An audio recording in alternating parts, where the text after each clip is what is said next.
আমাদের কিছু যায় আসে না, আমরা করে যাব, করে গিয়েছি অতীতে, আমরা সামনেও করে যাবো ইনশাল্লাহ। আমাদের নেতাকে সম্মান, উনি এই দুনিয়াতে নাই, কেন নাই আমরা সবাই জানি। শুধু রাজনৈতিক কারণে আওয়ামী লীগের অন্যায় এবং আওয়ামী লীগের মন গড়া কিচ্ছা কাহিনী বা আওয়ামী লীগের সাজানো মামলার মাধ্যমে ওনাকে ফাঁসি দিয়ে আমাদের থেকে সরিয়ে দিয়েছেন, দুনিয়ার থেকে সরিয়ে দিয়েছেন। তাহার সুযোগ্য সন্তান হুমায়ুন কবির চৌধুরী আমাদের পাশে আছে, সাথে আছে ইনশাআল্লাহ। সরবরাবাসীকে ওনারা ওনাদের নিজের গ্রামের মানুষ মনে করে, কারণ সালাউদ্দিন কবির চৌধুরী সরবরারই ভোটার ছিলেন, উনি সরবরারই ভোটার হয়ে নির্বাচন করে এমপি হয়েছেন প্রথমবার, যার কারণে তারা সরবরাবাসীকে বেশি ভালোবাসেন। তাই আমাদের এটা পাওয়া সাফল্য, তাই সিনিয়র নেতারা এটা সহ্য করতে পারে না, কিন্তু আমরাও বুঝি না। এই কথাগুলো বলছে এই কারণে আমরা সবাই এখানে আমরাই শুনছি, খেলোয়াড়রা শুনছে না। আমাদেরকে কিছু বোঝা দরকার। শরৎ বাড়াতে আমাদেরকে 12 গুণে বিভক্ত করে রাখছে সিনিয়র লিডাররা। কেন? শরৎ বাড়ার মানুষ আবেগী বেশি, রাজনীতি বেশি করি, আমরা সালাউদ্দিন কবির চৌধুরীর বেশি ভালোবাসায় আসক্ত।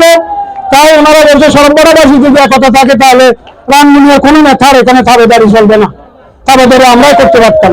যোগ্যতা আমাদের আছে, 40 যোগ্যতা নেই, 40 বছর রাজনীতি করে। আমরা 40 বছর রাজনীতি করে, আমরা রাজনীতি বুঝি না। রাজনীতি আমরা যেখানে ছিলাম, আমি 30 বছর আন্দোলন ছিলাম, ওখানে রাজনীতি করছি। সৈনিক দেশে আছে, দেশে করছে, আরেকজন দেশে আছে, দেশে করছে।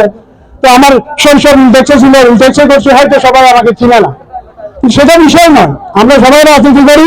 সেই সালাউদ্দিন কবির চৌধুরী রাজনীতি 1979 সাল থেকে পিছিয়ে পিছিয়ে দৌড়াইছি, এখনো পর্যন্ত ওনাদের সাথে আছে। আমরা আমাদের নীতি বদলাই নেই, বদলাবো না, আর বয়সও কত আছে। তাই আমি এখানে আরো একটা ধন্যবাদ এবং অভিনন্দন জানাই।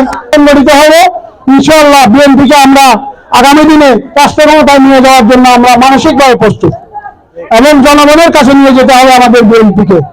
যে দলাদলি সরবরাহতে শুরু হয়েছে, আল্লাহর রাস্তে দলাদলি বন্ধ করেন। এটা একা কারো বাধ্যতার সম্পদ নয়। সরবরাহ বিএনপি যারাই কষ্ট করেছে, যারা কষ্ট করে নেই, সবারই ত্যাগ আছে এক এক জায়গায়, এক এক জায়গা থেকে। সবাই আমরা ঐক্যবদ্ধ থাকবো ইনশাআল্লাহ। আমরা আজকে 4 জন ঐক্যবদ্ধ হয়েছি, কালকে 10 জন হবে।